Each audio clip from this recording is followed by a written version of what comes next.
Nag-trio nga pala kami dito ng kuya ko at nakalaban namin tong dalawang magduo na to na iyakin. Umiral na naman ata yung utak ng kuya ko at si Gus yun pa napagtripan, kawawa naman, mukhang may iyak ata mamaya.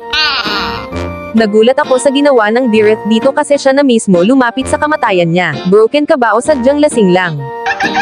Muntik ko nang makalimutan na 40 days video ay may papasikatin tayong magduo na bata na iyakin. Kaliwat kanan na nga ang aking kalaban, kaliwat kanan din ang pagdedef ng kuya at sisi ko dyan. Kapag kuya ko na talaga ang nag-saber matic, may mata-target lock talaga, hahaha. Dahil hindi pa nagpapakita yung dalawa, so yung na muna nila ang pinatikim ko sa aking baraha. Tapos nagulat ako dito, biglang dumating si Gulution para pitasin ako. Ayos ah. Tsaka lang nalabas kapag low HP na ako at no skills pa. Payapa lang akong nagpa-farm dito, ang hindi ko alam andito na pala yung may dalang payong, umaasa ata na mapitas ako. Buti namatay! Sabi ko na dito, abang pahahaha. Tapos nagulat ako sa sagot niya, hindi ko alam kung baliw lang ba to o nakakain ng bitsin. Assuming mo naman masyado, nagtatago lang yung tao, over mo naman masyado. Advance ako mag-isip. Sana all! Dito ko papatunayan sa inyo na hindi porket babae eh hindi marunong mag-retry. Kaya nga naaagaw jowa nyo kasi na-retry ng iba eh. Parang unti na lang macho choco na sila. Naiingayan ako sa Kagura kaya sabi ko na dito target lock na yan, maasim eh. Bakit mo ba? Eu já lavei o meu carro, regulei o som. Já tô todo preparado, equipei a bom. Menina, fica à vontade, me faça festa.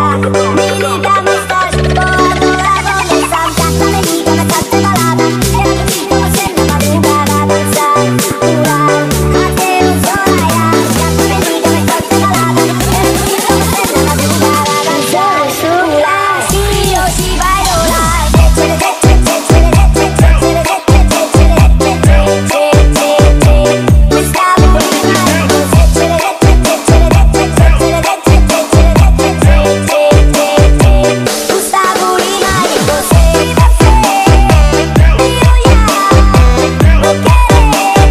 Tapos natawa ako sa sinabi ni Gulution dito pagkatapos ko siyang mapatay.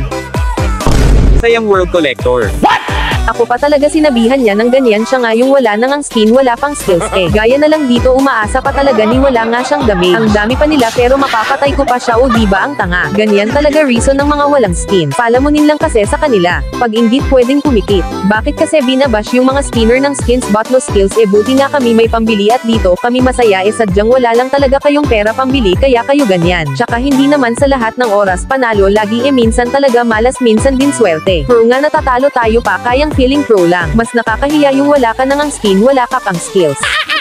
O diba MVP pa ako dito, kaya paanong naging sayang World Collector ng BB ko? Meow, meow, meow, meow.